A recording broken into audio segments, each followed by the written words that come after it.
Welcome to Clandestine Cases. On a brisk October morning, Darnley Hall stood like a relic resisting time, its ivy-laced stone facade catching the last weak rays of autumn sun. The estate had hosted its annual harvest ball the night before, a tradition revived after decades of disuse by its newest resident, Charles Rathbone, a retired diplomat who had recently inherited the estate from a distant uncle. Guests from neighboring counties arrived in fur-lined coats and polished shoes, the scent of old money and champagne mingling with wood smoke and candle wax. At precisely 10 o'clock the next morning, a housemaid named Elsie discovered Charles's lifeless body on the ballroom floor, sprawled beneath the grand chandelier. The sight was grotesque and theatrical. His left leg bent unnaturally, eyes wide open, and a single red rose tucked into his breast pocket. The chandelier, though looming above, remained intact. No blood, no sign of a struggle, no smashed crystal. A soft jazz record still spun on the gramophone in the corner, its needle scratching at silence. Panic erupted in the hall. The guests, many still nursing champagne headaches, were rounded up by the local constable, Inspector Graves, who found himself woefully unprepared for a crime of such refined eeriness. Charles's bedroom door had been locked from the inside. No footprints led in or out across the polished ballroom floor, and that red rose, who had placed it there? Most unsettling of all was the fact that Charles had, by all accounts, ended the party cheerfully at midnight and retired to his study alone. No one had seen him enter the ballroom again, and yet there he lay. Guests were asked to remain on the premises as the investigation began. They huddled in armchairs and milled about the morning room, nervously recalling the previous night's laughter, now turned sour. There was Lady Beatrice Winslow, regal and sharp-tongued, who had danced with Charles shortly before midnight. Young Martin Harcourt, a former protégé of Charles's from the Foreign Office, had arrived uninvited and left a bad impression. Evelyn March, Charles's housekeeper of 20 years, hovered nervously by the doors, her eyes darting like a trapped bird's. No valuables were missing, and there were no signs of forced entry. Charles's watch still ticked on his wrist, his wallet in his coat pocket. The coroner arrived mid-morning and found no visible wounds, no bruise, no trace of poison. Heart failure was suggested, but the expression on Charles's face, frozen, in a rictus of confusion, not fear, made the diagnosis feel incomplete.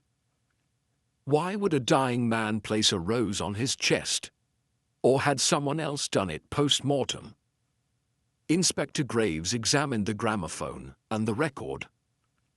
A song called Moonlight's Last Waltz. Unfamiliar, but recently cleaned, its sleeve still resting atop the cabinet. A guest mentioned it hadn't been played during the party. A woman's perfume, something sharp and citrusy, lingered in the air around the gramophone, though none of the women present claimed it. A set of fresh scuff marks lined the floor in a semicircle around the body. Too symmetrical, too deliberate. When Graves asked about Charles's health, Evelyn hesitated. He'd grown wary, she said quietly. He mentioned shadows watching. Him, voices in the night. I thought it was drink or nerves, Lady Beatrice scoffed. The man had plenty of enemies in his younger years. Diplomacy is just sanctioned betrayal, darling. Martin Harcourt added another layer of intrigue. He claimed Charles had received a letter the week before that left him shaken. He didn't know the contents, but after reading it, Charles burned it in the fireplace and cancelled a planned trip to Vienna. The only other oddity noted was a set of muddy footprints in the eastern hallway leading away from the ballroom. The gardener, Tom Bickley, swore he had passed through early that morning to fix a leaking window. The footprints, however, didn't match his boots. With the house in uneasy lockdown and tension mounting, the village vicar, who had been invited to the ball but left early, suggested calling in someone known for her insights into improbable puzzles. Someone with a habit of seeing what others missed. It was Evelyn March who quietly fetched the telephone and made the call to St. Mary Mead. By tea time, a silver-haired lady arrived in a tweed coat and soft-soled shoes, her eyes alert beneath a lacy hat. She sipped her tea with delicate calm, listening, more than speaking, and surveyed the crime scene with unassuming interest. She noted the rose first, too theatrical for a sudden collapse. She examined the ballroom floor with a keen glance, spotting a faint smear near the wall behind the curtain, almost like a heel had slipped. Miss Marple tapped the gramophone gently and asked about the record's origin. No one could say. It hadn't been part of Charles's usual collection. The record label, when checked, bore no maker's mark, just the title in embossed silver.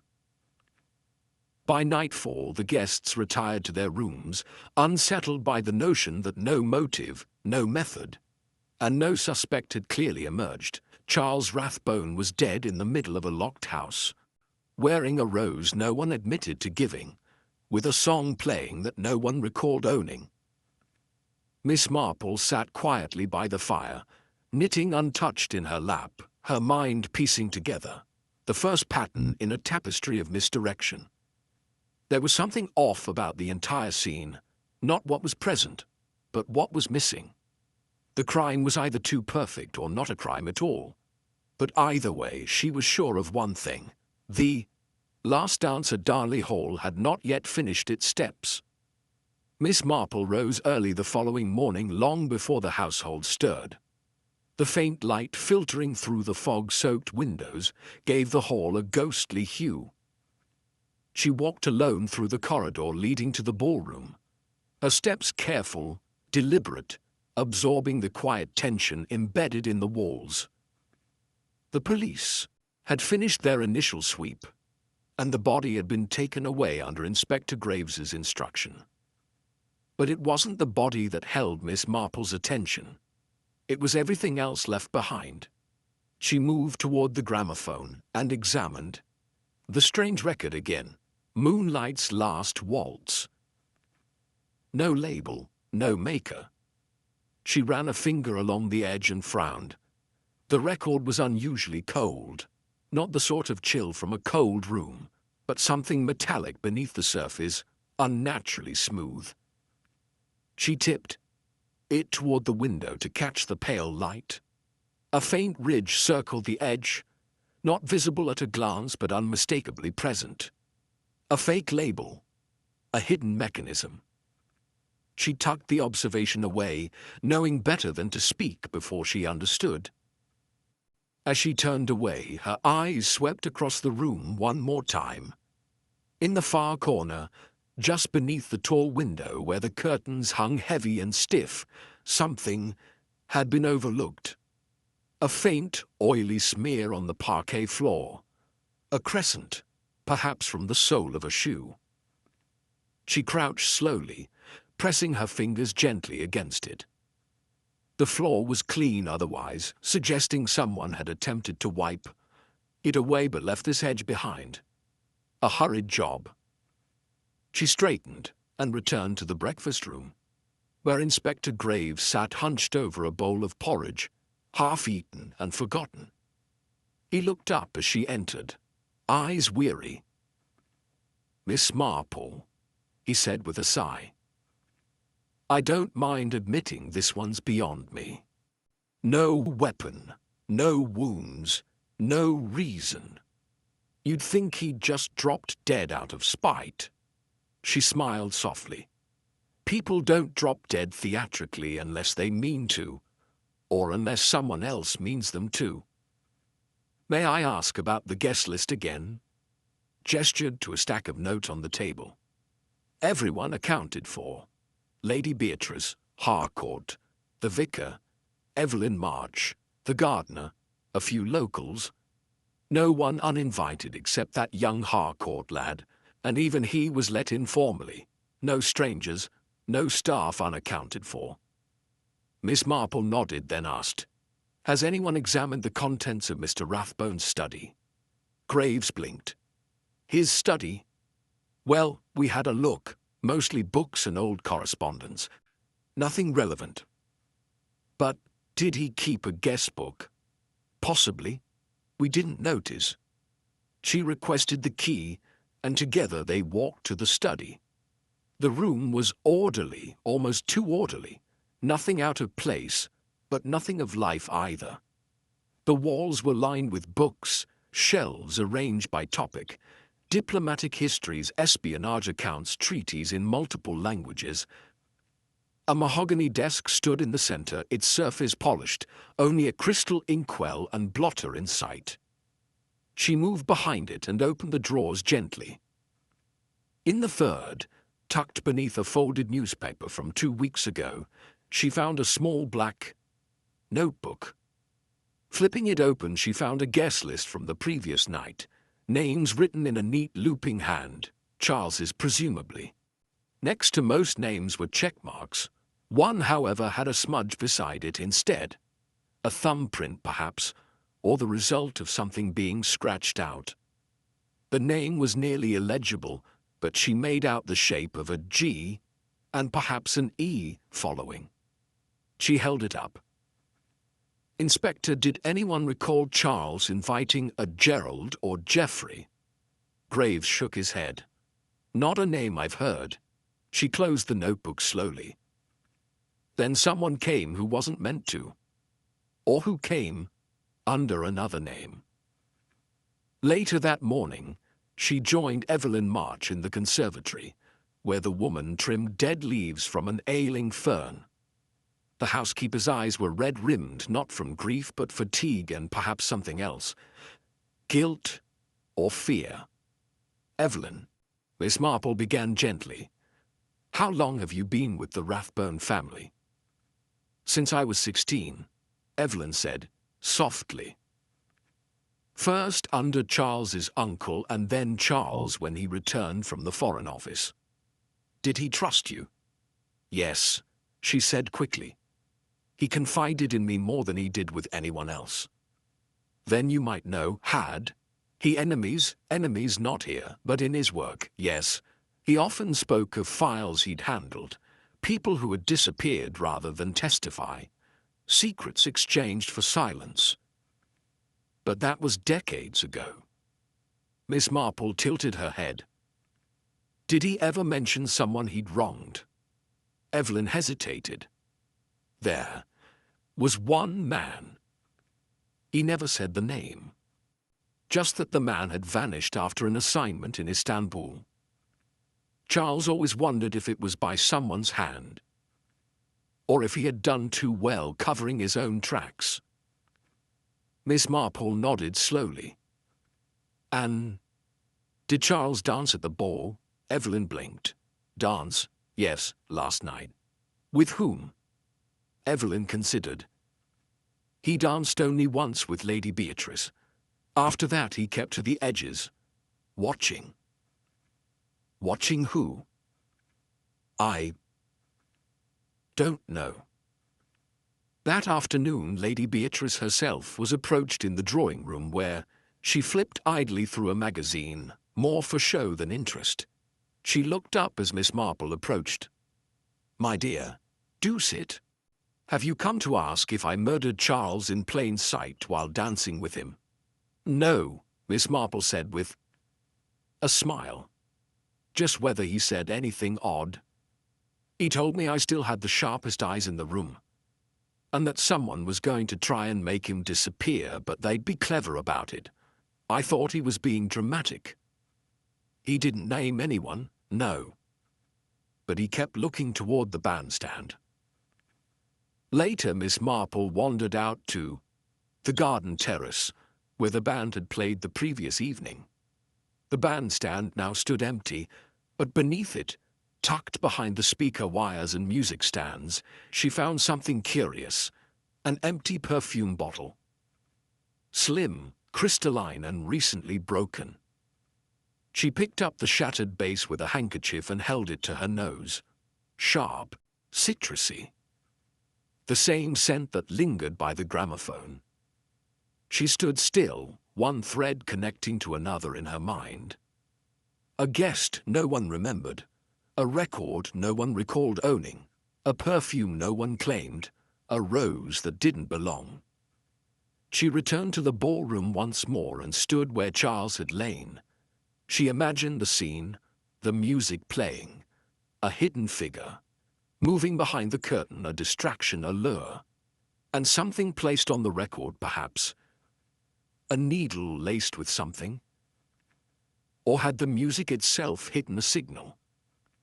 There was deception here, not loud, not chaotic, but silent, polished, and precise. The kind of crime that left no visible wound, because it didn't need one. Miss Marple's eyes narrowed, her hands clasped lightly as if resting. She had seen the first threads of the illusion, but the tapestry had not yet revealed its core. Still, she was certain. Someone had danced Charles Rathbone to his death, and she was beginning to hear the music they had chosen. Miss Marple sat quietly in the morning room as Inspector Graves gathered the principal guests for questioning. Rain tapped lightly against the window panes, and the air inside the hall felt denser than the day before, as though the walls themselves strained to hold in unspoken truths. One by one, the remaining occupants of Darnley Hall were called in, not in the order of their importance, but in the order of their willingness to speak. Lady Beatrice Winslow arrived first, poised and unbothered.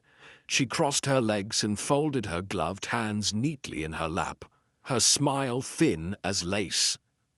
"I've told you everything, Inspector." Charles and I shared a single dance, exchanged the usual pleasantries, and I retired just before midnight. I'm not one for long festivities these days. Graves leaned forward. "Did Charles seem anxious to you, or distracted?" "He always seemed a little distracted," she said with a shrug, "but no more than usual. Though he did seem fixated on that gramophone for some reason. Stared at it half the evening like he expected it to play something on its own." Miss Marple's eyes flicked upward, but she said nothing. Lady Beatrice continued, her voice lightly mocking. "Perhaps he heard something only he could." "Did you notice anyone near the gramophone?" Miss Marple asked gently. Lady Beatrice's smile didn't falter. "No one in particular. The usual scurry of servants refilling drinks. I saw Evelyn hovering near the stage, though, fussing about the sound system, I believe. Very odd for a housekeeper to be so concerned with music. Evelyn March was brought in next. Her hair was pinned with less care than the day before, and there was a faint tremor in her hands as she folded them on her lap. She avoided Miss Marple's eyes. "I was just making sure everything went smoothly," she said quietly. "Mr. Rathbone was very particular about the ball. He wanted it to be perfect. He hadn't hosted anything in years, and this was his way of stepping back into society, I suppose." "Did he seem nervous?" Graves asked.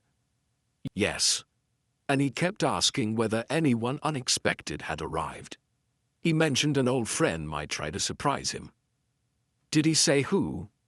"No," she said, "just that he might not recognize him straight away." Miss Marple tilted her head. "You mentioned he burned a letter last week. Was it from this mysterious friend?" Evelyn hesitated. "I think so. He was unsettled afterward. Said it dredged up things that should have stayed buried." "Did anyone approach the gramophone during the evening?" Miss Marple asked. Evelyn looked down.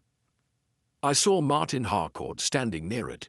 He didn't touch it, but he seemed interested. He watched it for several minutes before stepping away. When Martin Harcourt entered for his turn, he did so with the confidence of a man used to performing. He adjusted his collar and gave a half-smile that seemed rehearsed. I had no reason to be near the gramophone. I was invited. Well, not officially, but Charles and I had a long-standing arrangement. He was my mentor once, you see. We had a falling out a few years ago, silly politics, but I came because I thought perhaps it was time to reconcile. Graves raised a brow. You didn't find it odd to arrive uninvited? Martin shrugged. Charles was a theatrical man. He liked bold gestures. Did you speak to him? No, he admitted. I waited for the right moment, but he was always surrounded by people. Then I saw him heading toward the ballroom alone later in the evening. I followed for a moment, then thought better of it. I returned to the main hall and had a drink. Who were you with at that time? Martin hesitated. I believe I was near the buffet. Lady Beatrice might have seen me. Lady Beatrice, when asked later, claimed she had not. As the day wore on, minor staff members were called. The cook recalled nothing but a missing bottle of white wine, which she assumed had been taken by one of the guests. A scullery maid mentioned seeing a man smoking alone behind the west hedge shortly after midnight, but couldn't describe him beyond tall and stiff. The gardener, Tom Bickley, brought in last, was muddy from tending the eastern side of the property. I didn't see or hear anything, he said plainly. Did my usual check of the side corridor around dawn. The window latch in the east hallway was still broken, like I said. I fixed it after I came in. Did you come through the ballroom? Graves asked. No. Took the side entrance near the pantry. But your boot prints were found in the ballroom, Graves said. Tom looked confused. I never went in there. Not since the day before when we were setting up the flowers. Graves frowned, flipping through his notebook. Miss Marple asked, Mr. Bickley, did Charles ever confide in you? He gave a dry laugh. Mr. Rathbone, confide in me? No, ma'am. He barely remembered my name most days. With everyone questioned, Miss Marple sat quietly in the library, eyes fixed on the guest book from the study. The smudged name still bothered her. There had been no Gerald or Geoffrey among those questioned, and yet a name beginning with G had been written and then partially erased or blotted. She examined it again under the reading lamp. The loop suggested a G, followed by what could be an R or E, then a downward stroke. She held it closer and suddenly stiffened. It wasn't Gerald, it was Graham. Or more precisely, R. Graham. She left the library quietly and made her way to the records room by the back hallway, where Charles had stored years of Foreign Office files.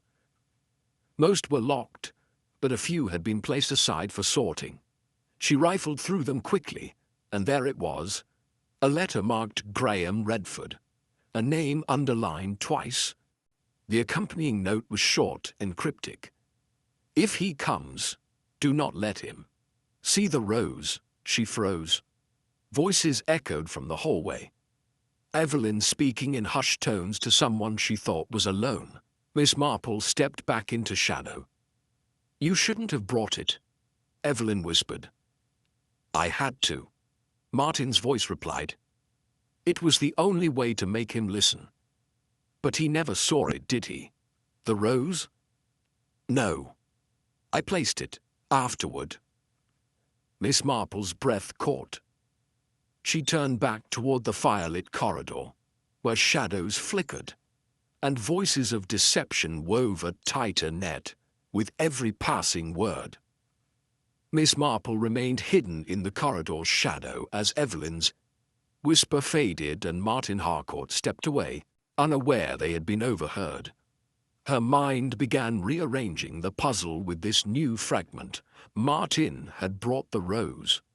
But why? And why would Charles's final instruction be not to let anyone see it? The rose was not a calling card but a symbol. A private warning, perhaps, known only to two men with history buried under decades of silence.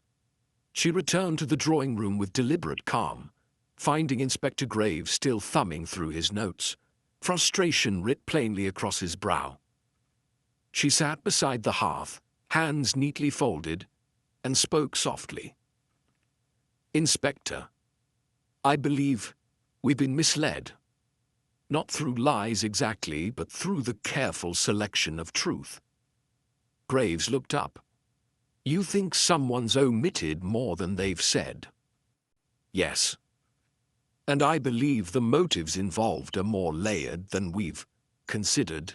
The question isn't just who would want Charles Rathbone dead, but which of them feared something being revealed by his continued presence." Graves tapped his pen against the table. "You're saying it wasn't revenge, it was protection?" "Possibly. Both. Let's revisit each of them, not just for their access to Charles, but for what they stood to lose or gain." They began with Lady Beatrice. Wealthy in reputation but increasingly thin in actual means. Her estate had been sold off in parcels over the years. Her last remaining influence was social, her image. Charles had at one point been rumored to possess letters written to him by Beatrice during his time abroad. Love letters, scandalous, in tone which she had begged him to return. Miss Marple remembered the glint in Lady Beatrice's eye when she spoke of Charles's fondness for drama. If such letters existed, their exposure could have embarrassed her in circles where reputation was currency. But would she have killed to suppress them? Unlikely. She was too shrewd to risk prison for pride. Martin Harcourt, on the other hand, was drowning in motives. He had once worked under Charles at the Foreign Office and was dismissed abruptly. There had been whispers, leaked documents, improper conduct, the kind of thing that ends quiet careers. If Charles had written a report, Martin might have spent years trying to trace its location. If the rose symbol meant something between them, a secret code or threat, then perhaps Charles had intended to force a confession or reconciliation by confronting him during the ball. Yet Martin's admission that he placed the rose only after the fact suggested he hadn't planned the death. Unless it was a lie meant to deflect attention from deeper intent. Evelyn March's position grew more complex. Devoted, yes, loyal, perhaps, but too loyal. She had known Charles for over 2 decades. Had she grown protective of his secrets, or afraid of what might emerge in this return to society? If Charles had hinted at old betrayals or dangerous truths, perhaps Evelyn feared exposure, not of herself, but of what she had helped cover all these years. Her proximity to every guest, her concern with music, even her defensive posture in every question, suggested a woman tightly wound around something fragile. And then there was the gardener, Tom Bickley. Quiet, observant, outwardly irrelevant. Yet his boots did not match the prints in the ballroom. He claimed never to have entered. But someone had. Someone with access to both the grounds and the house. And just enough anonymity to pass unnoticed among servants and guests alike. Miss Marple considered the note in Charles's file. "If he comes, do not let him see the rose." It didn't specify Martin Harcourt. What if it referred to someone else entirely? Someone Charles had hidden from the others. Someone he feared more deeply. She recalled the muddy prints. If they didn't match Tom's boots, they must have belonged to someone who wore similar footwear, but with subtle differences. Maybe someone wearing shoes disguised to look like staffs. A guest who'd prepared in advance to move where others couldn't. She returned once more to the ballroom, accompanied now by Graves and a constable. She asked for the print measurements to be rechecked against Tom's boots and Martin's shoes. Neither matched precisely, but someone else's did. Evelyn March. They brought her in quietly. "I don't understand," Evelyn said, voice trembling. "Why would I be in the ballroom? I've already said I was checking on the gramophone, just making sure the volume was adjusted." "But the print wasn't recent," Graves said. "It was pressed into the waxed floor well before the ball began, meaning you were there before the event started. Alone." Evelyn paled. "I had been setting things up, placing candles, adjusting the table layout. It was my responsibility to ensure everything was perfect." Miss Marple studied her closely. "Did Charles know you were in contact with Graham Redford?" Evelyn froze. Her mouth opened, then closed again. "I don't. He's not on the guest list." "But you knew him, didn't you?" Tears welled at the corners of Evelyn's eyes. "He came to the servants' entrance the morning before the ball. Said he needed to speak with Charles privately. He said he was an old friend. He looked ill. I didn't recognize him at first. You let him in." "I did. And Charles was furious. He said if I ever brought Graham into the house again, he'd discharge me. But they argued, loudly. I heard Charles say something about the rose, how Graham had misunderstood everything, and that revealing the truth would put them both at risk." "Risk from whom?" Graves asked. Evelyn hesitated. "From the government. Charles didn't say exactly, but it had to do with something during the Cold War. Files that were never supposed to surface. Graham wanted them exposed. Charles didn't. He wanted to preserve peace, reputation, legacy."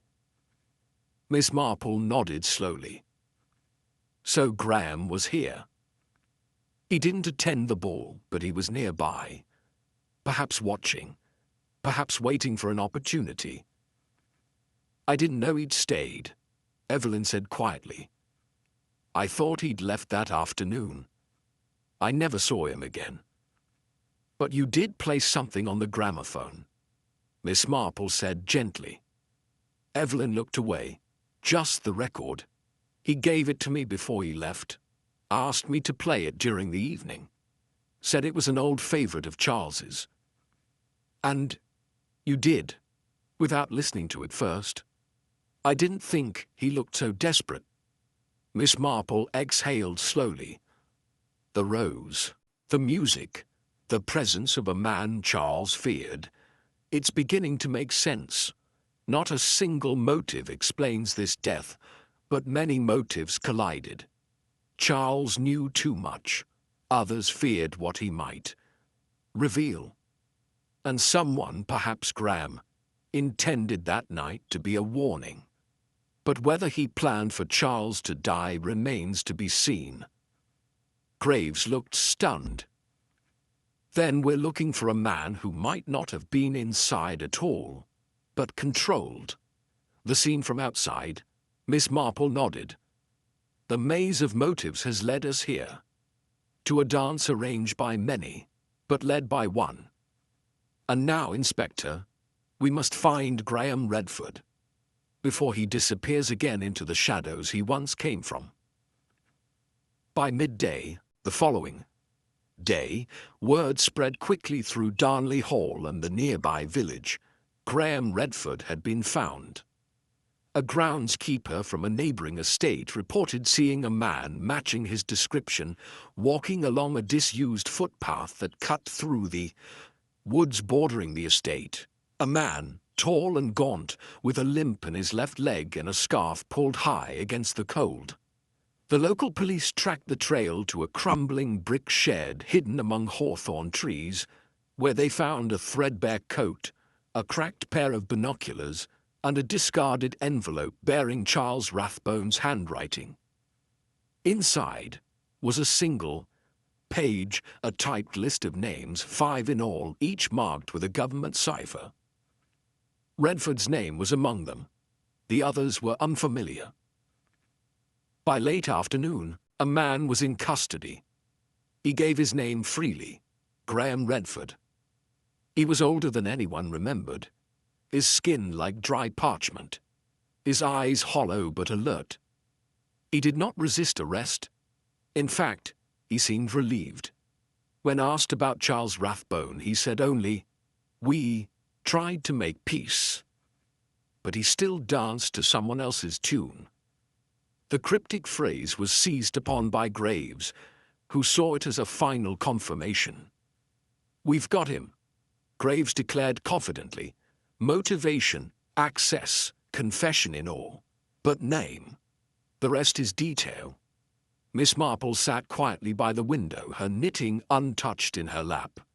She watched the rain gather in rivulets along the pane, her thoughts threading through the investigation, like the needles in her hands refused to. Something was off. She had expected Redford's presence, but not his capture to come so easily. Nor did she believe a man with such a long and careful disappearance behind him would risk everything for a single night of confrontation, unless he knew it would be his last act. Later that evening, the residents of Darnley Hall began packing. Lady Beatrice announced she would return to London by the weekend. Martin Harcourt lingered near the library, too silent now, like a man who had lost his audience. Evelyn March disappeared into her quarters and did not come down for supper. The mood across the estate shifted from tense to oddly celebratory, as if the fear that had blanketed the hall had been lifted by the weight of a solved crime. But Miss Marple felt no such relief. She approached Graves just after supper. "Inspector, may I speak with Mr. Redford?" He hesitated. "There's no need now. It's all but finished." "Precisely why I'd like to," she said gently. "Just for a moment." He agreed, and they met in a small holding room the constables had commandeered in the village station. Redford sat on a wooden chair, his hands folded before him. He looked up as Miss Marple entered, and for a moment something flickered in his expression. Not recognition, but a kind of respect. "You're not with them," he said simply. "No," she replied. "But I've followed the rhythm of this dance long enough to know when a step is out of place." He gave a short, bitter laugh. "Still going on about the dance, are they? You didn't kill Charles Rathbone." "No," he said, "but I did come to watch him fall." "Why?" He closed his eyes. "Because I thought he'd come clean. I thought this little ball of his was the stage for a grand confession. But he didn't. Even when I warned him. Even when I gave him that record." "You gave Evelyn the record. But did you know what was on it?" He looked at her sharply. "Music, just music. His favorite piece from our time in Istanbul. He used to hum it after a successful negotiation. Nothing more." "Then you didn't lace it with anything. I'm not a murderer." "But you brought the rose." His jaw tensed. "Yes. It was meant as a reminder, a private signal. I left it outside the library door with a note. Evelyn must have found it and misunderstood. Or someone else did." He looked at her carefully. "You're not satisfied with the answer they found?" "No," she said, "because your presence is convenient. Too convenient. And Charles's death, too clean." He leaned forward, slightly.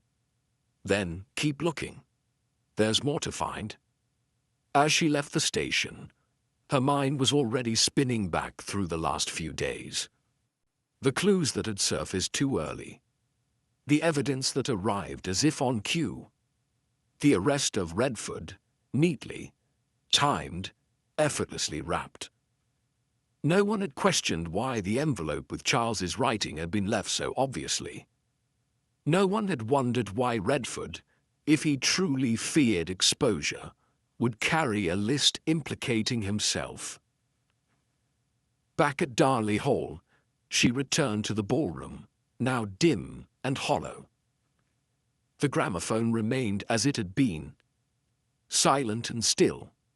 She examined the needle again, and then the underside of the player. This time she found what she had missed. A faint scratch, circular, around the center spindle. It suggested tampering, not with the record, but the mechanics beneath it. A vibration device perhaps, something placed to trigger a mild but fatal physiological response when paired with sound, not poison, not violence, induced cardiac failure. And only one person had shown intimate concern for the gramophone from the beginning. She turned sharply toward the hallway. Evelyn March. She found Evelyn near the kitchen, wiping down a tray with a dish rag, her hands red from scrubbing. "I thought it was over," Evelyn said, not turning. It would be if Redford had killed him. Evelyn paused. But he didn't. Miss Marple stepped closer. No. He came to remind Charles of his past. But you feared what that reminder would unleash. You loved Charles, protected him. But you knew if he confessed to the things Redford hinted at, it would ruin his reputation. Everything you'd built together would collapse. Evelyn's shoulders tensed, so you intervened. The gramophone was your tool. You placed something inside. Just enough to trigger the weakness Charles had long ignored. A final waltz, with silence as your partner. Evelyn turned, her face drawn and pale. He was going to destroy everything. He had spent his life holding the line, keeping others from falling. And then he decided he was tired of it. He was going to tell the truth even if it meant losing everything we'd protected. You weren't afraid of Redford. You were afraid of Charles. I only wanted to stop him. I thought if he fainted, if he got scared, he'd back down. But it worked too well. Miss Marple said nothing. The silence stretched until Evelyn sank into the nearest chair. Graves entered moments later, summoned by a quiet call Miss Marple had placed on her way back from the station. You arrested the wrong man, she said simply. Graves looked at Evelyn, who did not protest. Her hands lay still in her lap, as if the effort of resistance had long since fled her. Outside, the rain finally stopped. But inside Darnley Hall, the final act of deception unraveled quietly, revealing not vengeance nor ambition, but a love, twisted into fear, and a silence meant to protect that had instead become permanent. The drawing room had grown hushed after Evelyn's quiet confession, and yet Miss Marple didn't feel the finality that usually accompanied the solving of a crime. Inspector Graves had taken Evelyn into custody with professional restraint, but a trace of unease remained in his expression as he departed. Outside, the trees swayed under the pressure of a fresh gust of wind, and the clouds had shifted once more, casting long shadows over the grounds of Darnley Hall. Miss Marple stood alone in the doorway, her gaze lingering on the ballroom's pale parquet floor, the gramophone now just a curious relic of a too well-planned performance. Something still hovered, not unfinished but unresolved. Later that evening, as she took tea alone in the library, she found herself leafing back through Charles Rathbone's private notebook, the same one that had contained the partially erased guest name. She flipped past the guest list and returned to the back pages, where smaller entries had been made in cramped, agitated writing. One particular page caught her attention, not for what it said, but for how hastily it had been crossed out. She tilted it toward the firelight. The ink had bled slightly from water damage, but the lines were still legible enough, initials and dates scattered like a ledger. And then a circled set of letters, M.H., dated 1983. She sat back. Martin Harcourt. She had assumed, like everyone else, that Charles's falling out with Harcourt had been over Foreign Office politics, perhaps something bureaucratic. But this looked more personal.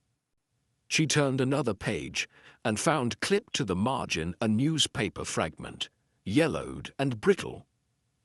A short article, half torn, but one sentence stood out. Foreign attaché dismissed following investigation into unauthorized asset contact. The name wasn't visible, but the date matched the entry. And beside it, in Charles's, the name written in Charles Rathbone's cramped, deliberate hand was Anya Volodin. Miss Marple stared at it for several moments, her mind reaching into the past. It was a name she had not heard in decades, but one that had once appeared in whispered conversations around post-war Europe. A translator turned alleged informant, suspected of passing information during her time in Ankara and later vanishing under suspicious circumstances. And now somehow this name was connected to both Charles and Martin Harcourt. The pieces rearranged themselves swiftly in her mind. This was never merely about a political disagreement or a personal vendetta. This was about the resurfacing of secrets too delicate to be named aloud. She closed the notebook and turned her attention to the remaining guests.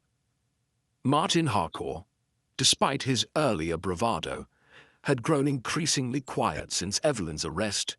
He had not packed, he had not made arrangements to leave. Instead, he lingered in the library or wandered the gardens alone. Something bound him to the estate even now. And Miss Marple knew what it was. Guilt, not about Charles's death, but about the weight of what might soon be revealed. The next morning, she requested that the guests gather in the music room under the pretext of settling final matters. Lady Beatrice declined, citing fatigue, but Martin arrived promptly, eyes narrowed with suspicion. Miss Marple smiled as he entered, and without explanation she guided him toward the gramophone. "I've asked the staff to retrieve something," she said lightly, as if discussing the weather. "A copy of that peculiar record, Moonlight's Last Waltz. I'm told it was Charles's favorite." Martin hesitated near the doorway. "I suppose it held some meaning for him." "I wonder," she said, moving to lower the needle. "Music has a strange way of drawing out memory, wouldn't you agree?" He didn't answer. The record began to play, the same delicate waltz, its melody haunting and soft. Miss Marple turned away from the machine and focused entirely on Martin's face. "There's something about this tune," she said slowly. "It reminds me of the garden parties in Istanbul, a time when Charles was very close to a certain interpreter." Her name, oddly enough, just came up again in one of his notes. Martin's eyes darted once toward her, then back to the gramophone. His jaw tightened. "Anya Volodin." "Yes. I wasn't sure if you'd remember her." He laughed under his breath. "Hard not to. She ruined half a dozen careers. Some would say she merely exposed what was already corrupt." Martin said nothing. "I wonder," Miss Marple mused, "what Charles intended by keeping her name in that notebook after all these years. A warning, a memory, or something more recent. Perhaps he had learned she was still alive." The moment stretched, and then she added quietly, Did you know Charles had begun to draft a letter to the EI Times? That was a lie. But it served its purpose. Martin turned sharply toward her, alarm flaring in his eyes for just an instant. She continued, voice calm and measured. He never finished it, but it mentioned the need to correct certain narratives, to acknowledge mistakes buried for too long. Martin swallowed. What are you accusing me of, Miss Marple? Nothing. Not yet. But I find it curious that a man with so many enemies should have trusted someone with such a public disgrace still attached to his name.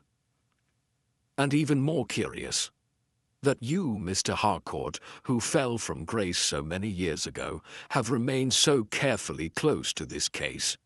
When you said Charles ruined you, you didn't mean professionally, did you? You meant personally. Martin stepped forward, the music still spinning softly in the background. He never told the truth, he said, his voice low. He let me take the fall for that operation in Ankara. I wasn't the one who passed information to Volodine.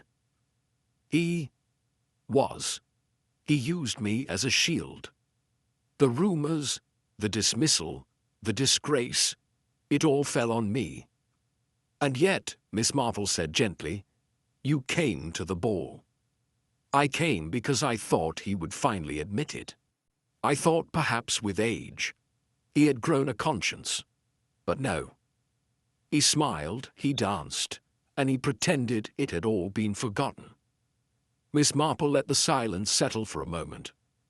Is that why you tampered with the record? His gaze snapped to hers. What? The record. Someone tampered with the gramophone mechanism, enough to trigger a health episode, subtle, clever. The kind of sabotage only someone with a mechanical background or significant familiarity with the machine could manage. Martin's breathing grew shallow. I didn't touch it. I see. But you knew Evelyn had the record. And you knew what Charles's condition was. Did you suggest she play it? He said nothing. You hoped it would frighten him, that the music would unnerve him, that perhaps he would think Volodine had returned, that he would confess something in front of the guests. But when he didn't, and he died instead, you saw a chance to step back and let others take the fall. Martin stepped away, his shoulders tense. I didn't kill him, no. But you set the stage for someone else to act, knowing what the pressure might do. That's guilt of a different sort, and Charles knew it too. That's why he wrote your initials next to Volodine's name. He wasn't planning to expose her. He was planning to expose you. The record reached its final note, a soft minor key that lingered in the stillness.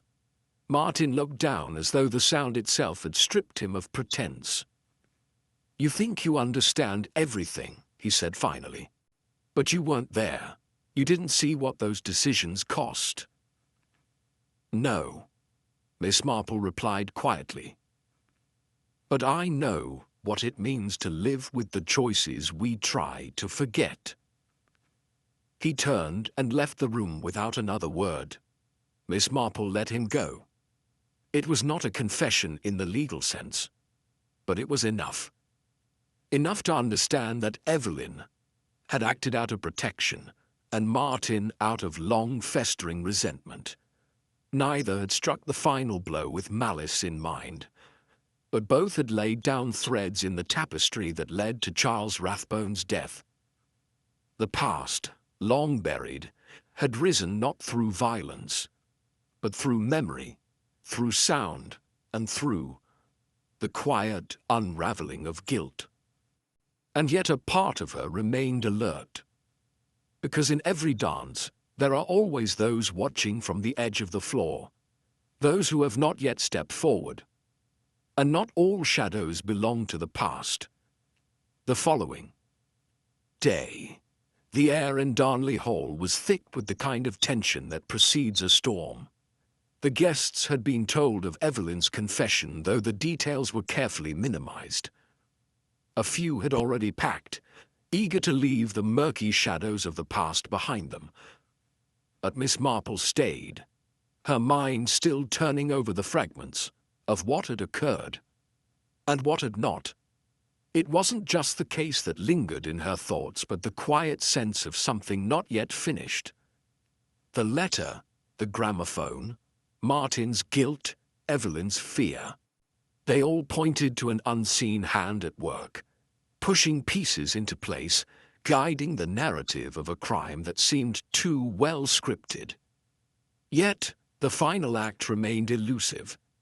She had asked Graves to retrieve all of Charles's personal effects. His study had been scoured, but she wanted the books, the photographs, anything that might reveal a clue not yet found.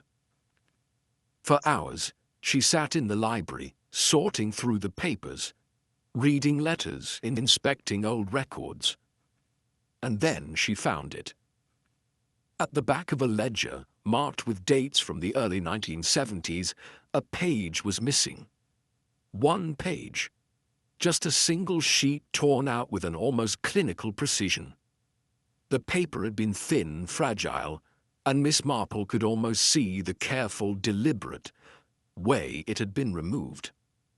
Her pulse quickened as she rifled through the rest of the contents, but the void left by that missing page felt like an answer all by itself. Someone had gone to great lengths to erase it. She took the ledger to Graves. "Inspector," she said softly, "I need you to confirm something for me. Please check if any of the staff were given access to Charles's study this morning. We need to find out who could have had access to these papers after our last search."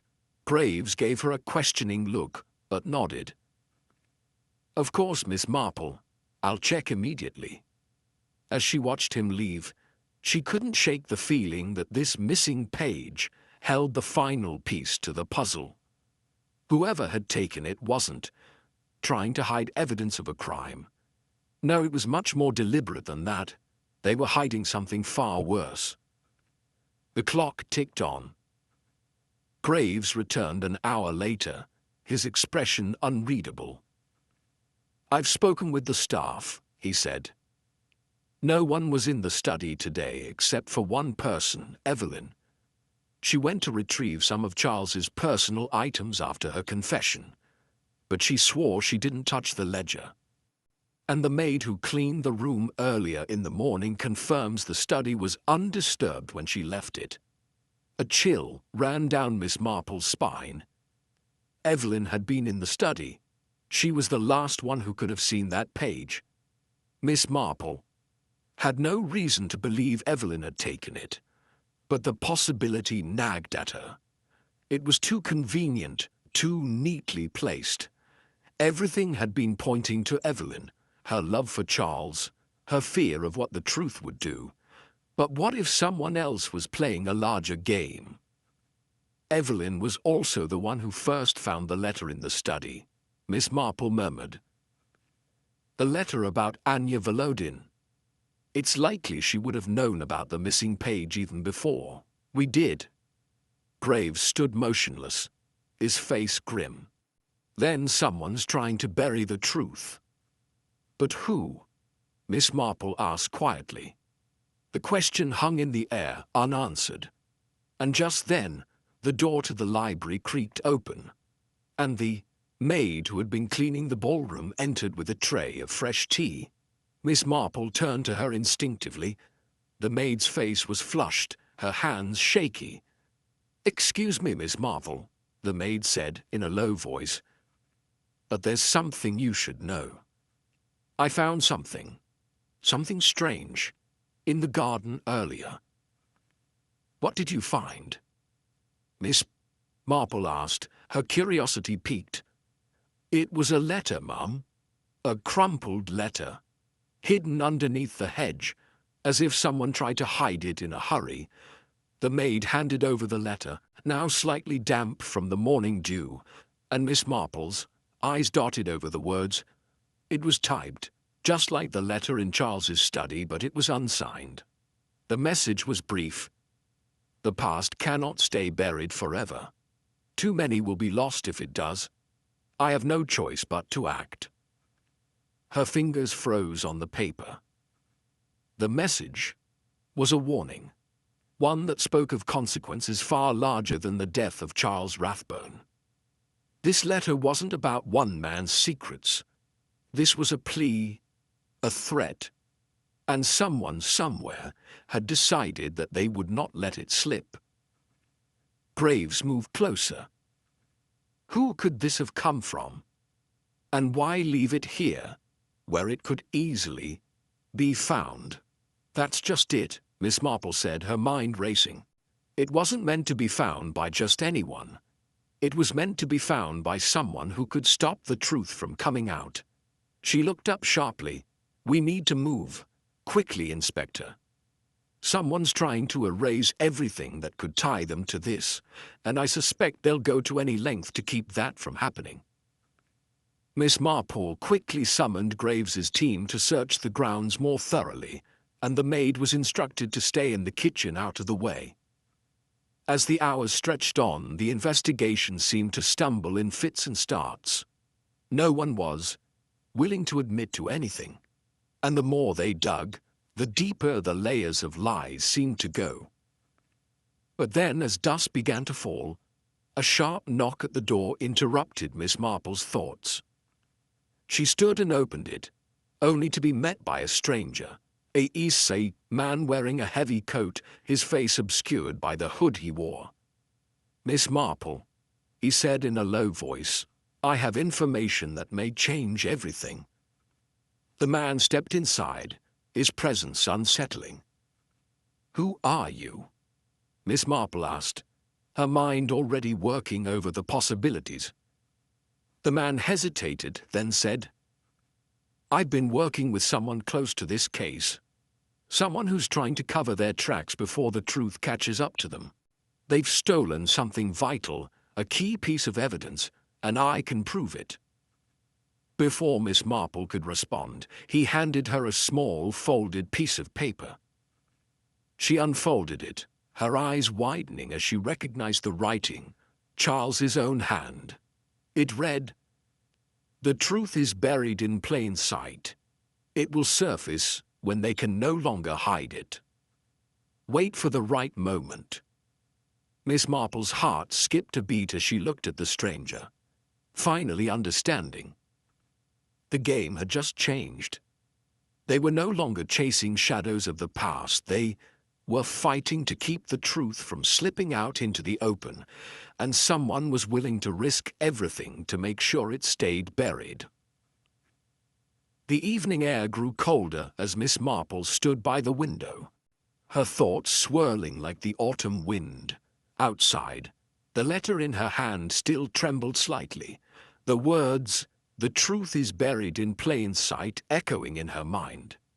Whoever was orchestrating these events had been one step ahead every time, moving in the shadows, leaving behind cryptic messages and carefully planted clues.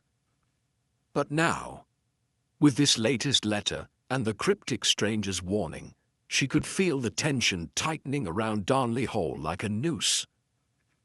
As the clock in the hallway chimed the hour, a sudden crash echoed through the manor, followed by frantic footsteps and shouts.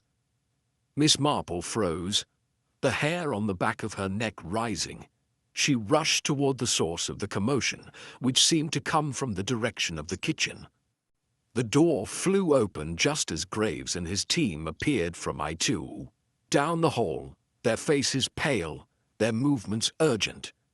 "Miss Marple," Graves said, his voice tight with panic. "It's Evelyn. She's gone." "Gone?" Miss Marple asked, her heart skipping a beat. "What do you mean, gone?"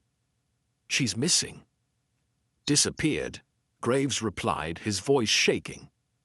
"The staff said she went to bed early, but now her room is empty. And there's a trail of blood leading toward the garden." Miss Marple felt a sharp jolt in her chest. She had thought Evelyn would be the final piece of the puzzle. the one to unlock everything. But now, in the span of a few moments, everything had changed. There was no time to question or hesitate. The villain, whoever it was still playing the game, and they had made their move. Without another word, Miss Marple followed Graves and the team toward Evelyn's room, her mind already racing ahead. As they approached, the heavy scent of something metallic wafted through the air. The door was ajar, and inside the disarray of the room suggested a struggle. Clothes were scattered, drawers left open, and the bed unmade.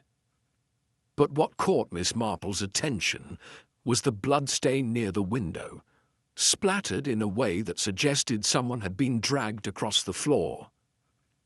Out the window, Graves muttered, his face twisted in disbelief. Someone must have taken her. Miss Marple stepped closer, examining the window. The latch was broken, the glass cracked. It was clear that Evelyn had not left of her own volition. Someone had attacked her, and the blood on the floor suggested it wasn't just a struggle. It was an act of deliberate violence. The team quickly scoured the grounds around the window, but there were no clear signs of where Evelyn had been taken. The blood trail stopped at the edge of the garden, lost among the overgrown hedges. Miss Marple bent down, inspecting the soil carefully, but then something caught her eye. Something unusual in the dirt. A small, crumpled piece of paper half buried under a fallen leaf. She unfolded it slowly, the writing faint but recognizable. It was another message, written hastily. "This is not over. The truth will never come to light.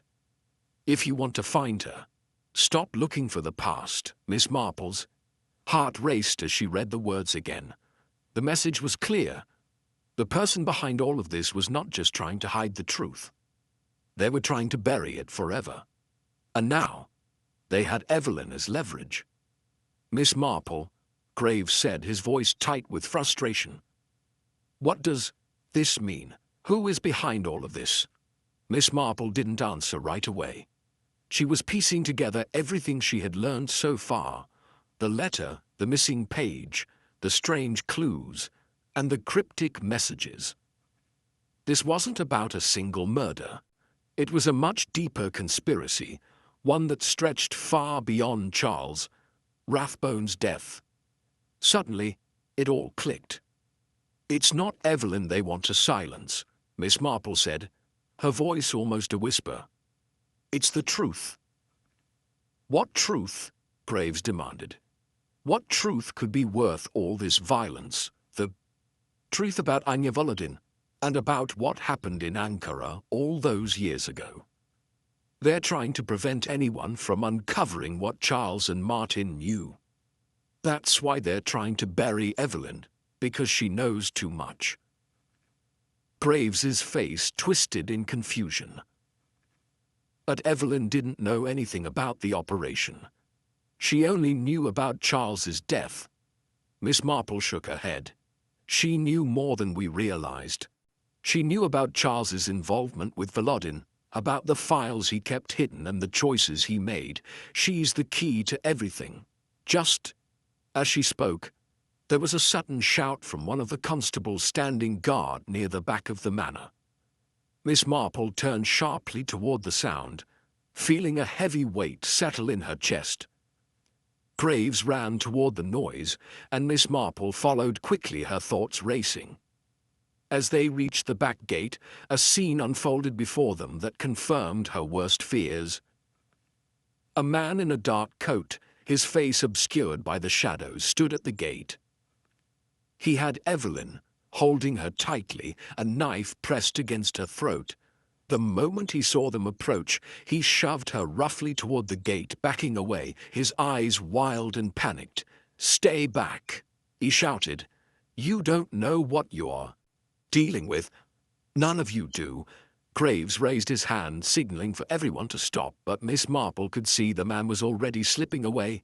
There was no more time for hesitation. This wasn't just a confrontation. It was a desperate attempt to silence Evelyn for good. Without thinking, Miss Marple took a step forward, her voice steady as she addressed the man. "You've gone too far," she said calmly. "Evelyn doesn't have what you need anymore. She was only trying to protect the truth." The man's eyes flicked to her, and for a moment there was a flicker of doubt. Miss Marple seized on it, her words cutting through the tension. Charles Rathbone's death was never the end of it. It's the beginning of something much larger, and you can't stop it. The truth will come out, one way or another, with the hour. Man hesitated, and that was all it took. In one fluid motion, Graves lunged, disarming the man and forcing him to the ground. Evelyn collapsed to the side, her body trembling but alive. The journal detailed a series of meetings with someone Charles had called simply G. No full name, no identifying marks, but the entries were full of references to meetings, to promises made, and to things that would never be allowed to see the light of day. There was mention of a final warning from G, dated just a few days before the ball. The message was clear. Charles had planned to expose something too dangerous to remain hidden, and G had threatened to eliminate him if he did. Miss Marple's hands trembled slightly as she turned the page. She had always known that the case wasn't just about the past. It was about what had been kept hidden. But this was something new, something that connected Evelyn directly to the conspiracy, as well as to the missing page from the ledger in Charles's study. Evelyn had known about the journal, and she had hidden it in the garden to keep it from being found. Suddenly, everything clicked into place. Evelyn's misplaced loyalty to Charles, her willingness to protect him, had blinded her to the fact that it wasn't just the secret she needed to guard. It was her own. She had been hiding something much more valuable than Charles's memories. Miss Marple stood up, the journal clenched tightly in her hand. She had her answer now. The true motive behind Charles's death, behind Evelyn's actions, wasn't about revenge or pride. It was about a web of secrets too deeply intertwined with the government's covert operations to ever be allowed to surface. Evelyn had kept the journal hidden because it was the last connection to the truth that could expose everything, but there was more. The book wasn't the only thing Evelyn had hidden. As she turned to leave the garden, Miss Marple caught sight of something else, something tucked in the corner of the stone bench, nearly camouflaged by the ivy. It was a small, flat object, a thin envelope sealed with wax. Miss Marple picked it up and broke the seal. Inside, there was a letter, typed just like the others, but this one was different. It was addressed to Evelyn, and it was from Martin. "Harcourt, if you do not act quickly, everything we've worked for will be lost. It's too late to stop the plan, but we can control the outcome. Meet me in the garden before they come for the journal. There's still time to fix this." The letter was a threat not just against Evelyn, but against anyone who knew the truth. Martin Harcourt had been part of something larger, something far more dangerous, and he had been trying to cover his tracks. His involvement, his desperation to keep things hidden was becoming clearer by the minute. Miss Marple stood still for a long moment, taking it all in. There was no doubt now. The pieces had finally come together.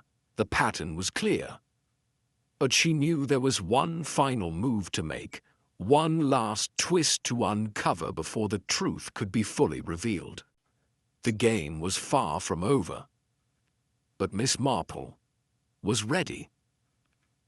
As Miss Marple made her way back to the manor, the journal and letters still clutched tightly in her hands, her mind spun with the weight of what had just been uncovered. The carefully laid web of deceit, the hidden motives, the tangled relationships, all of it pointed toward a truth that now seemed inescapable. The crime wasn't about power nor revenge. It wasn't even about the government secrets that had been buried so long ago. No, this was about something far more fundamental, something far more insidious. Evelyn's actions, her blind loyalty to Charles, her willingness to protect him at all costs, began to make sense in a way she hadn't anticipated. But it wasn't just fear of the truth that had driven her to such extremes. There was something deeper, something that had been festering beneath the surface for years, something that had distorted her perception of right and wrong. Miss Marple's thoughts were interrupted when she reached the door to the library, where she found Graves still pacing, his brow furrowed with concern. He had been waiting for her return, and from the look on his face he knew something significant had shifted. "Miss Marple, I don't understand it. We've questioned everyone. We've found evidence. And yet, it doesn't add up. How does Evelyn fit into all of this?" Graves asked, his voice tinged with frustration. "Evelyn," Miss Marple said, her voice steady but firm. "Evelyn didn't kill Charles because of revenge or to protect some hidden secret. She killed him because she thought it was the only way to preserve the life she had built around him." Graves looked at her confused. "What are you saying?" "Evelyn was not just Charles's housekeeper. She was his caretaker, his protector, and in many ways, his enabler.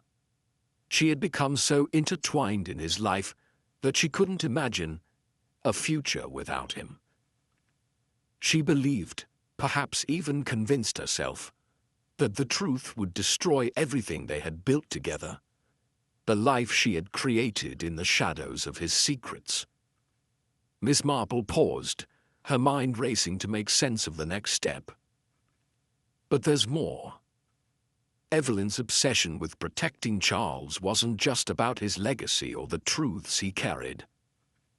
It was about a far more personal connection, one that no one had even considered."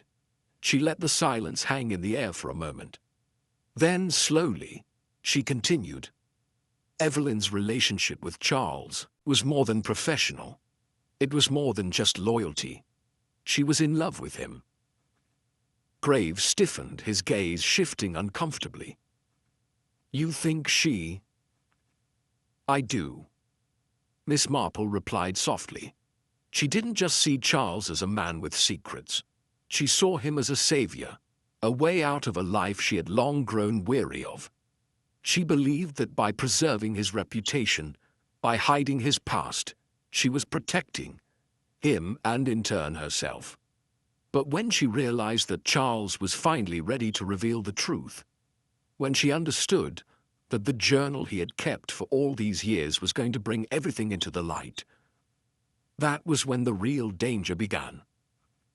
Graves took a step back, his face hardening with the implications of Miss Marple's words. "So you're saying she killed him out of love, to protect herself?"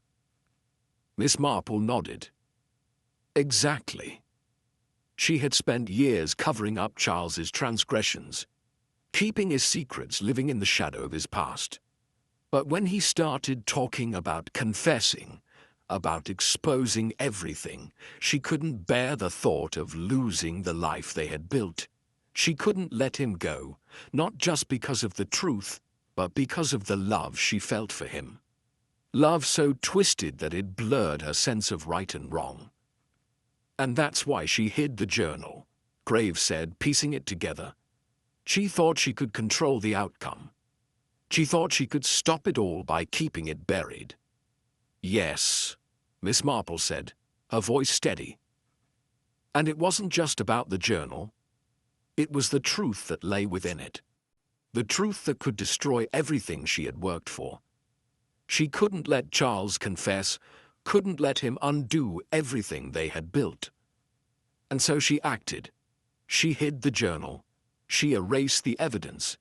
and when that didn't work, she resorted to violence. Graves was silent for a long moment, his eyes distant. He had always believed in the simplicity of a case, a clear motive, a straightforward resolution.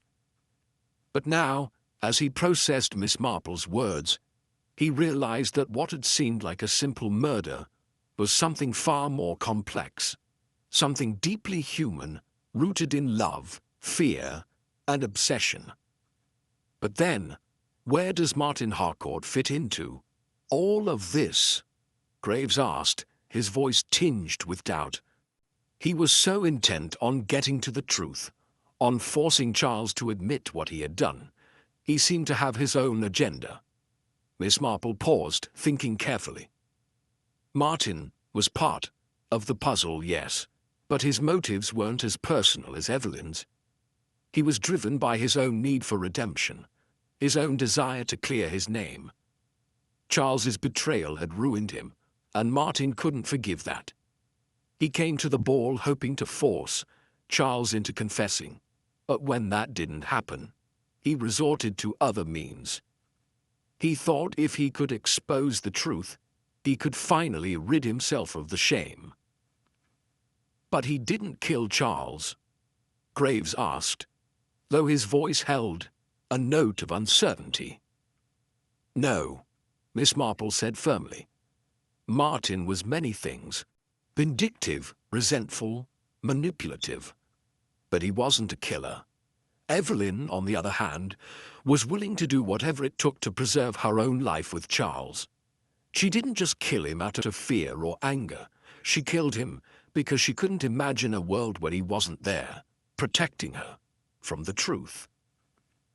Graves nodded slowly, as though the weight of the revelation was finally settling in. So, the real motive wasn't just revenge. It was obsession, a twisted, dangerous kind of love. Yes, Miss Marple agreed softly, and that's why the pattern is so clear now. The journal, the letters, the missing page, it was all connected to Evelyn's need to control the narrative. She didn't want Charles's past to ruin them, life they had together. She wanted to keep him, even if it meant destroying him in the process. Graves let out a long breath. I see now. It's not just about the truth coming out. It's about the people who couldn't bear for it to be exposed. Evelyn wanted to keep Charles's secrets hidden because she was the one who had to live with them. She was the one who could never escape. Yes, Miss Marple said softly. And now, she's left with the consequences of her actions. As she looked at the quiet, empty manor, the weight of the case settled heavily on her shoulders.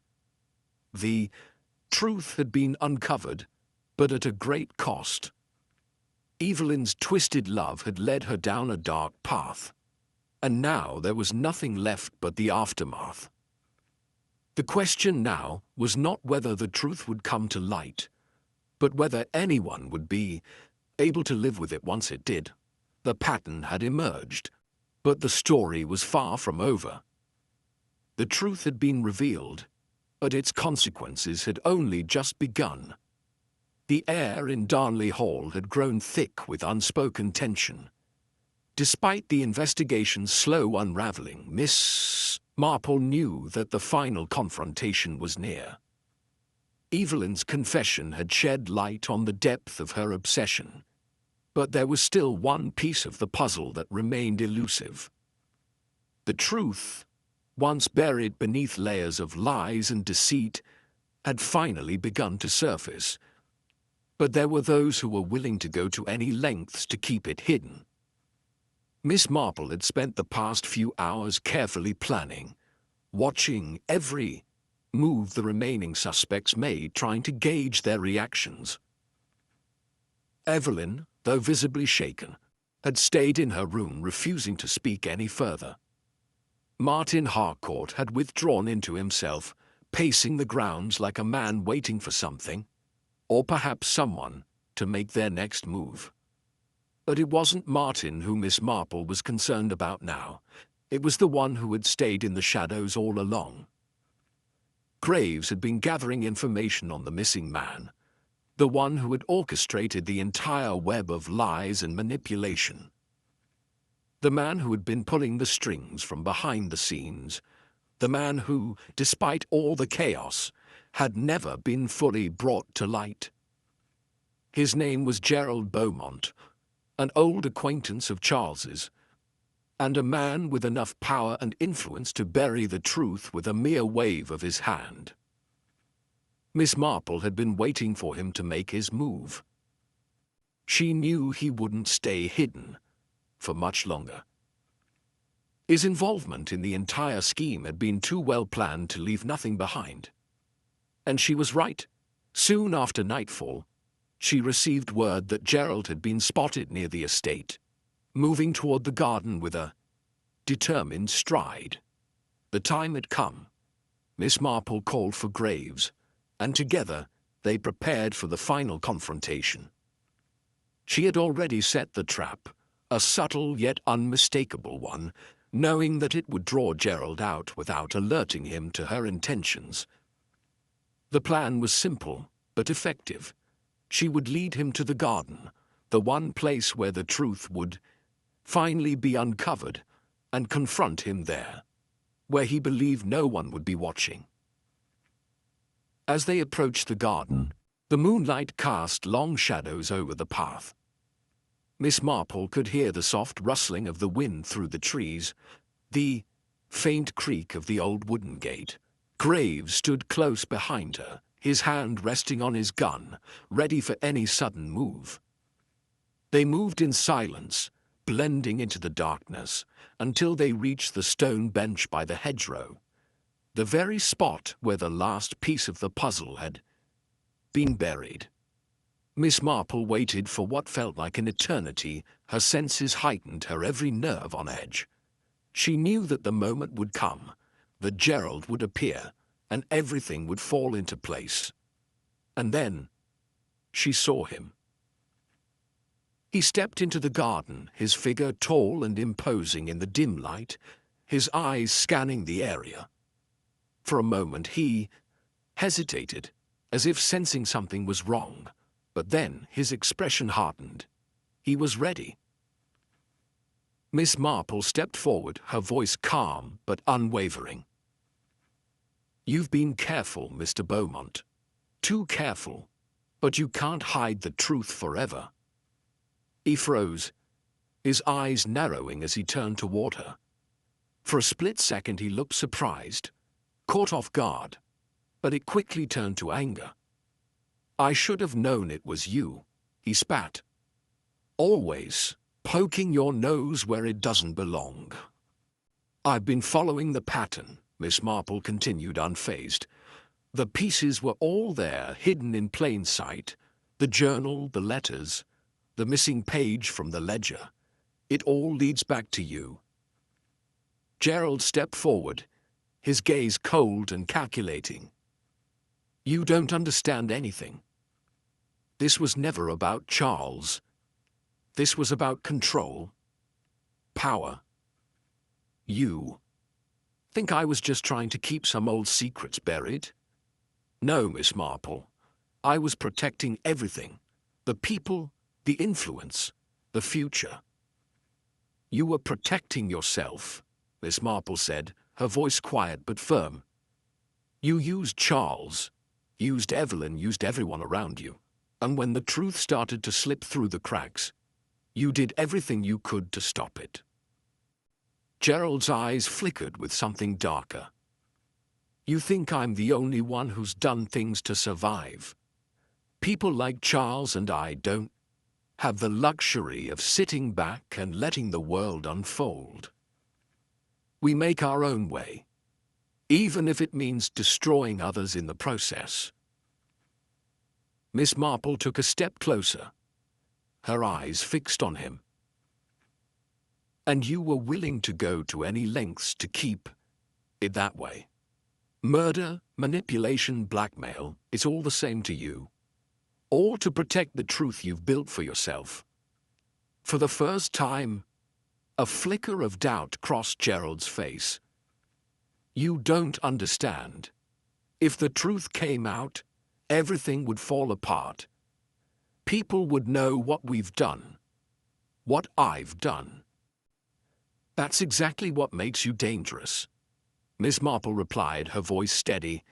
You believe that protecting your own interest justifies everything else. But the truth can't be buried forever. It's like the garden. It grows, it spreads, and sooner or later, it has to be uncovered. Tense silence followed. Gerald's breathing grew heavier and Miss Marple could see the cracks in his facade. He had been a man who thought he could control everything. But now, with the truth out in the open, he was losing his grip.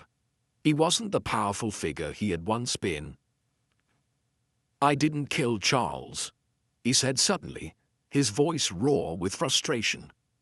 But I did everything I could to make sure the truth never got out.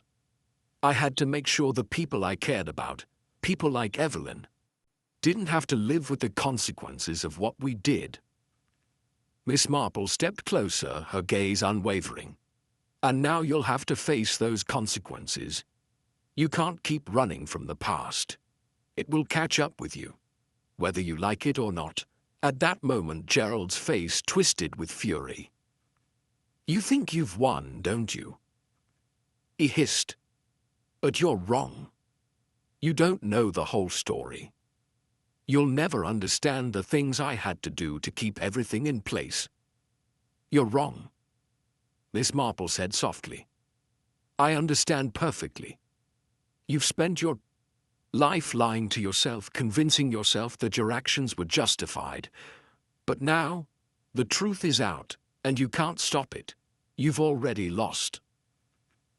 Gerald's expression darkened, and for a moment it seemed as though he might strike. But then something in his demeanor shifted. The rage faded, replaced by a hollow emptiness. He straightened as if accepting the inevitable. I thought I could control it, he muttered. But I never could I? Miss Marple didn't answer. She didn't need to.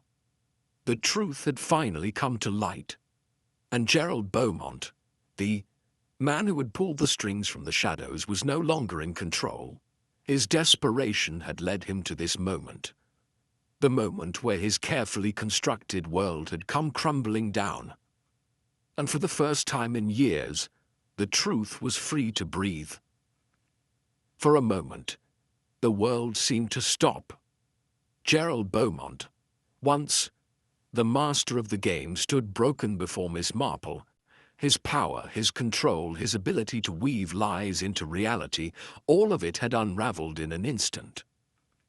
The garden, quiet under the moonlight, seemed to absorb the last of his defiance. Graves moved forward to make the arrest, the sound of footsteps on the gravel crisp in the silence. But just as the constables closed in on Gerald, something in the distance caught Miss Marple's eye, an unexpected movement, a figure darting through the shadows beyond the gate. At first she thought it was a trick of the light, but then the figure reappeared, more clearly this time, and Miss Marple's heart skipped a beat. Before anyone could react, the figure moved closer, emerging from the shadows into the dim light. It was Evelyn. For a moment no one spoke. Evelyn's presence, unexpected and completely out of place, had a strange weight to it. She wasn't running. No, she was walking slowly, deliberately, her face pale but composed. The moment she stepped into the garden, her eyes met Miss Marple's, and something passed between them, a silent understanding, a knowing that came too late. Evelyn? Graves asked, his voice a mix of confusion and suspicion. She said nothing. At first, simply standing there staring at Gerald with a look that could have frozen him in place. It was the same look she had worn the night of the ball, the look of a woman who had already buried too many secrets to count. I'm sorry, she said at last, her voice breaking slightly. I never wanted it to end like this. Miss Marple's mind spun in response. She had thought Evelyn was out of the game, that she had confessed everything she knew. But now, standing in the garden, Evelyn's actions told a different story. A story Miss Marple hadn't yet pieced together. You never wanted what to end like this? Miss Marple asked, her voice steady but edged with an unease that hadn't been there before. Evelyn took a slow step forward, her gaze still fixed on Gerald. I never wanted the truth to come out, she admitted, her voice trembling with the weight of her words. But I never wanted him to suffer either. What do you mean? Graves asked, his voice growing sharper. You confessed. You told us everything. Evelyn turned toward him, her eyes full of sorrow. I told you the truth I thought you needed to hear, she said quietly. But there's always been one thing I kept hidden. Miss Marple's heart sank as the pieces clicked into place. She had suspected this all along, but the final confirmation struck her like a blow. The journal, the hidden letters, the missing page. It was never just about Evelyn protecting Charles. She had been protecting something far more dangerous. Someone. She turned to Evelyn, her voice cold but firm. It wasn't just Charles you were protecting, was it? It was yourself. Evelyn's face turned ashen. I loved him. I didn't want anyone to know that I was the one who had been involved, that I had been part of it all along. Miss Marple's mind reeled as Evelyn's confession fell over her like a heavy cloak. You didn't just help Charles cover up his secrets. You were the one who started it. You were the mastermind. Evelyn's gaze faltered for the briefest of moments before she nodded. Yes, it was me. I did everything. I orchestrated the entire thing. The cover-ups, the lies, the manipulation. It wasn't just about protecting Charles, it was about protecting myself. I couldn't let anyone find out what I had done. Graves's face twisted in disbelief. You're telling me you've been pulling the strings all along? You were the one behind all of this? But why? Why go to such lengths? Evelyn took a deep breath, the weight of her actions finally beginning to catch up with her. Because I was scared. I never wanted to be exposed for what I had done. The mistakes I made, the choices I thought I could bury. I thought I could control it. But once the truth started slipping out, I couldn't stop it. I couldn't let everything I had worked for, everything I had built, fall apart. Miss Marple's mind worked quickly, piecing together what she had just learned. Evelyn's confession had shifted everything. All along, Miss Marple had been looking at the situation through the lens of Charles and Martin. She had believed that the truth was hidden by them, buried in the past, but it was Evelyn who had set the stage for all of it. She had manipulated everyone around her, pulling them into a web of lies to cover up her own guilt. Evelyn's confession didn't end there. The journals, the letters, the missing page, it was all my doing. I wanted to erase it all. I thought I could make everyone forget what we had done. Graves stepped forward, disbelief still clouding his expression. But why murder Charles? Why kill him, if you were the one hiding everything? Evelyn's eyes filled with tears. Because I knew he was going to expose everything. He wasn't just going to reveal Volodine's involvement. He was going to expose me, my role in everything. I couldn't let him do that. I thought if I could stop him before he spoke, I could protect myself. But when he died, I knew the truth was coming out anyway. She turned toward Gerald, her voice filled with quiet rage. And you kept me in the dark, Gerald. You made Sure, I thought you were on my side, that you understood the stakes. But you never cared about me. You only cared about protecting yourself." Gerald's eyes widened in shock, the anger in his face turning into something much darker. "You think I'm the villain here?" he spat. "You made this all happen. You pushed Charles too far, and now look where we are." Miss Marple watched the exchange with calm detachment. It wasn't about blame anymore. It was about the final act, the culmination of everything that had been set in motion so long ago. Evelyn had been the true mastermind behind it all, but Gerald had become entangled in her web of manipulation. And now, both of them stood exposed, stripped of their power and control. As Miss Marple stood there, her mind racing, she realized something else, something that twisted the entire case even further. In trying to bury the truth, Evelyn had created a monster far worse than any secret. She had destroyed her own chance for redemption, and in doing so had trapped herself in a prison of lies. The final twist was not that Gerald had been the villain all along. It was that Evelyn had never truly been the victim.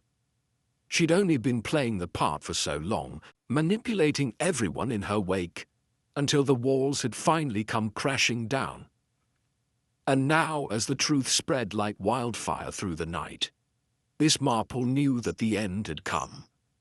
Not with a bang, not with a confession, but with the quiet realization that sometimes the most dangerous criminals are the ones who hide in plain sight, waiting for their moment to strike.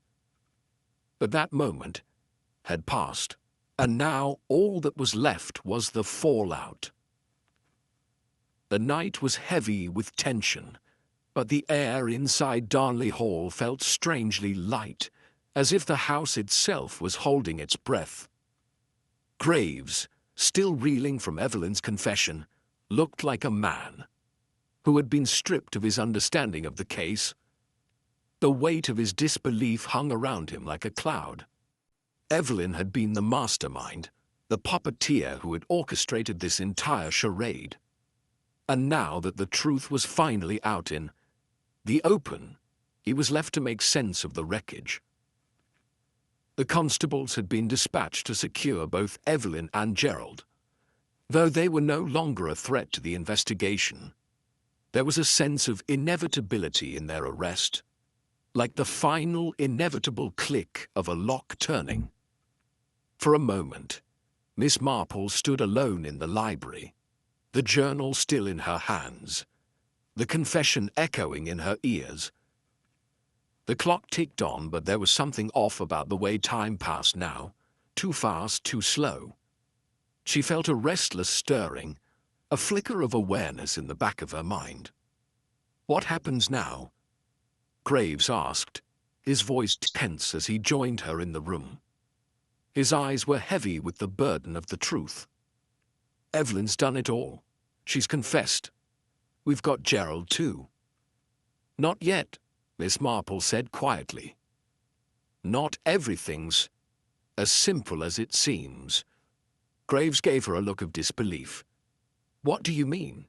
She confessed to everything. Gerald's arrest is already in motion. The case is wrapped up." "Is it?" Miss Marple asked. "You're sure the pieces all fit neatly together?"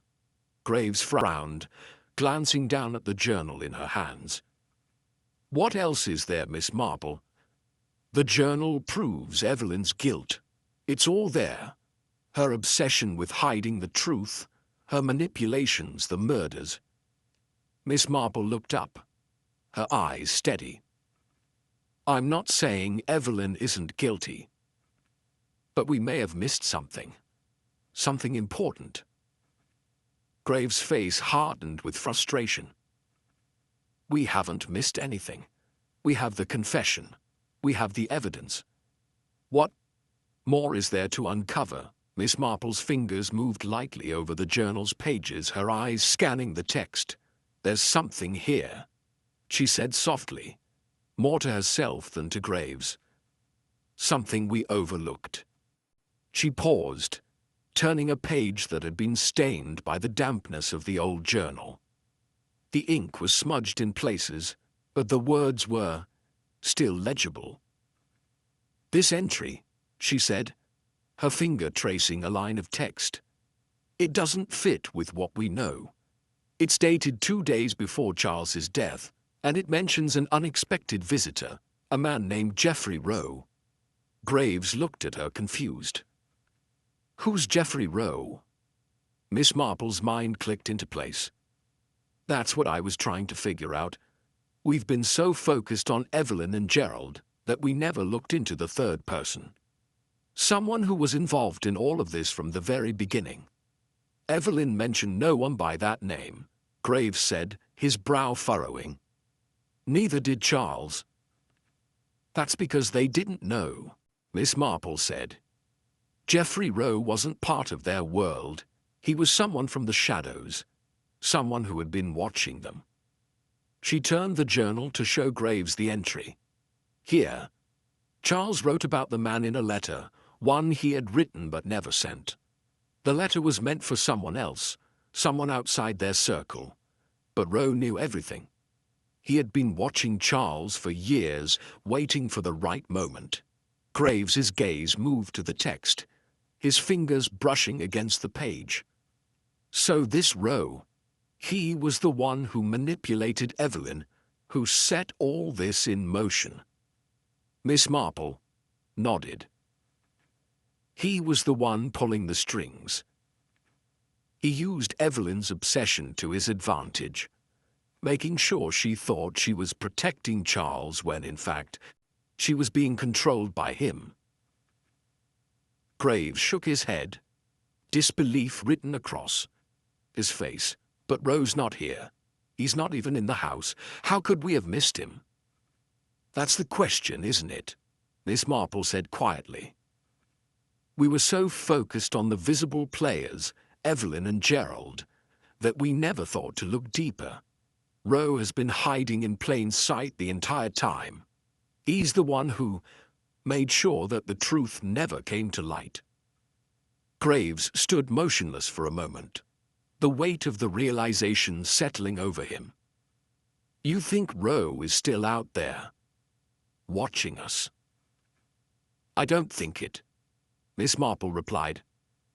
"I know it." Suddenly a loud crash echoed from the hall, followed by the hurried sound of footsteps.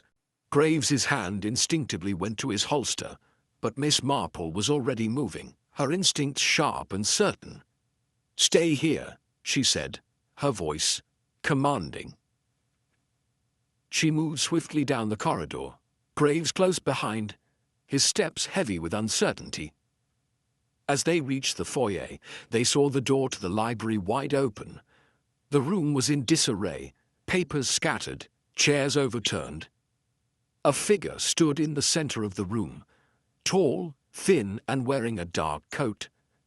His face was obscured, but the posture was unmistakable.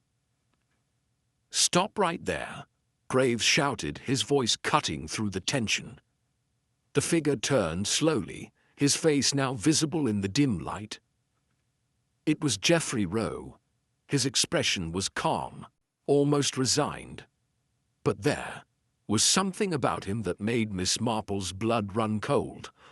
This wasn't the face of a man who was surprised to be found. It was the face of a man who had been waiting for this moment. Rowe smiled, his lips curling just slightly.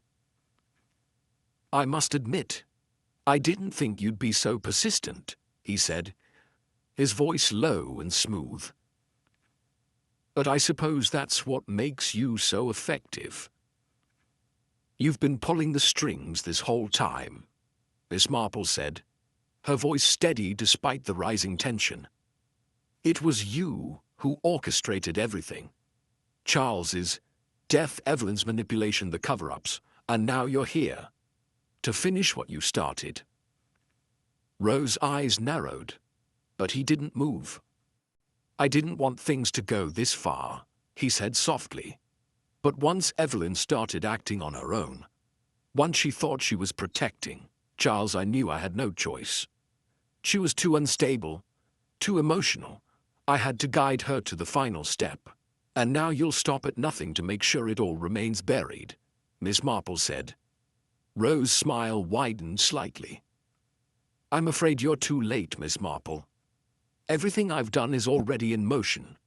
The pieces are already falling into place. The truth will never be allowed to surface. Graves stepped forward, his gun drawn, but Miss Marple held up her hand, signaling for him to stop.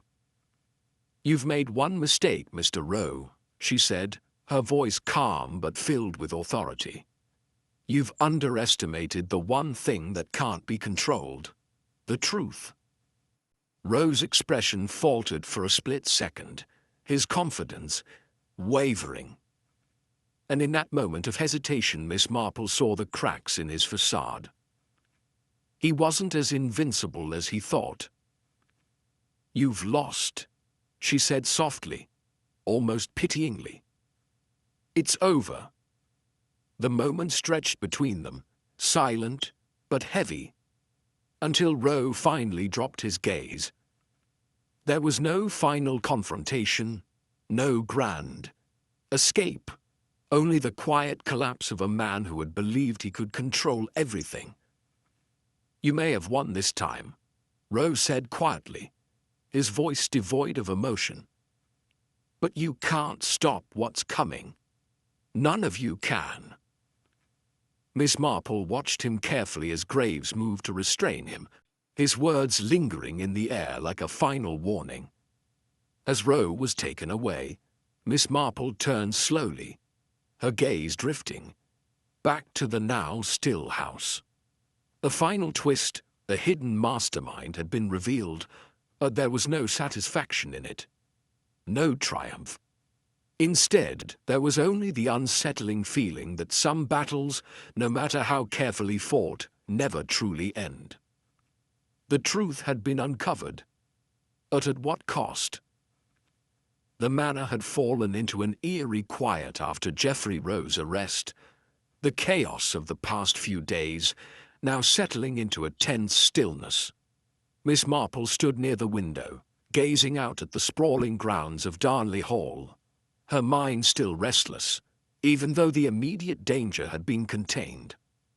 Graves had ensured that Rowe was taken into custody and that everything appeared neatly tied up. But as Miss Marple looked at the dimming sky, she couldn't shake the feeling that something more lingered, just out of reach. Graves joined her at the window, his face weary but relieved. It's over, he said, his voice tinged with exhaustion. We have Rowe. The case is closed. Miss Marple's eyes remained fixed on the garden, her thoughts far from the finality Graves seemed to embrace. Is it really? She murmured. Graves turned to her, puzzled. What do you mean? Rowe's the mastermind behind it all. Evelyn's involvement was uncovered, and Gerald, well, he's not going anywhere. Miss Marple didn't respond immediately. She had thought it over carefully, the way the pieces had fallen into place so neatly, but there was something about the way things had ended that didn't sit right with her. Rowe's confession, his sudden surrender, it was too easy, too smooth. It made her wonder if he had truly believed that his plan had succeeded, or if there was still something more that no one had seen. A small sound from the corner of the room pulled Miss Marple from her thoughts. The letter she had found earlier, the one addressed to Evelyn, still sat on the desk, its crumpled paper a lingering reminder of unfinished business. She had read the words again and again, but something about them still felt wrong, like they were part of a much larger puzzle that hadn't been fully solved. I've been thinking about this letter, Miss Marple said, her voice quiet but deliberate. She turned to Graves, who had followed her gaze. Do you remember the part where Rowe mentioned the truth never coming to light? Graves raised an eyebrow.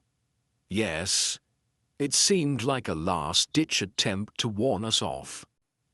Miss Marple nodded slowly.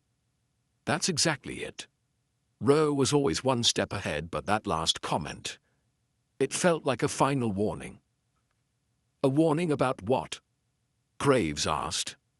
There's something in that letter we've overlooked, she replied, her mind working through the details. Rowe's plan to keep the truth buried was never just about Charles's death or Evelyn's involvement. It was bigger than that. Graves frowned. You think there's more? Miss Marple's gaze drifted back to the letter, and her fingers lightly brushed its edges. Yes. You see, Rowe's role in all of this wasn't just to protect his secrets. He was trying to protect someone else. Someone we've been blind to. Who? Graves asked, his voice laced with a mix of curiosity and confusion. Miss Marple's eyes narrowed thoughtfully. The letter wasn't just meant for Evelyn. It was a message for someone else entirely. Someone who had a much more personal stake in this. Graves stared at her, the pieces of the puzzle slowly starting to fall into place. You think there's someone else involved? Someone we haven't even considered? Miss Marple turned to him, her expression steady. I do, and I think that person is still out there. Her words hung in the air, and for the first time Graves seemed to fully grasp the magnitude of what she was saying. There had been too many clues hidden in plain sight. The hidden letters, the cryptic messages, and now the final twist. Rowe's confession hadn't been the end. It had been the beginning of something much darker. Rowe wasn't working alone, Miss Marple said, her voice calm but resolute. There's another mastermind at play here. Someone who's been pulling the strings all along. Graves was silent for a moment, absorbing her words. But who? If Rowe was the mastermind, then who else could be behind all of this? Miss Marple's eyes shifted to the desk once more. She thought back to the cryptic message she had found in the garden, the one that had come with the journal. If you want to find her, stop looking for the past.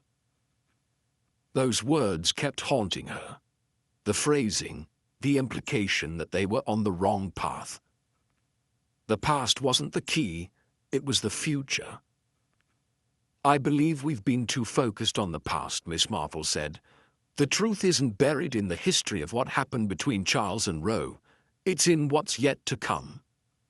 Graves looked at her, his expression still puzzled but shifting towards something deeper. What do you mean? I think Rowe knew something we didn't, Miss Marple continued. He knew the consequences of what he had done. But I don't think he was the one who stood to lose the most. Someone else is in a position of power. Someone who's been manipulating everyone behind the scenes, pulling the strings. Graves looked troubled. But who? Miss Marple's eyes widened in sudden realization. The letter. It was always meant for someone else. Someone who has been watching us from the start.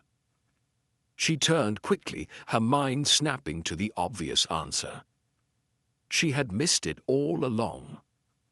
The key was not in the shadowy past of political cover-ups, nor in the desperate actions of Rowe and Evelyn. It was in the people who had been hidden in the open, right under their noses. Miss Marple. Graves' voice shook her from her thoughts. Who are you thinking of? The answer was clear, but it came with a chilling certainty.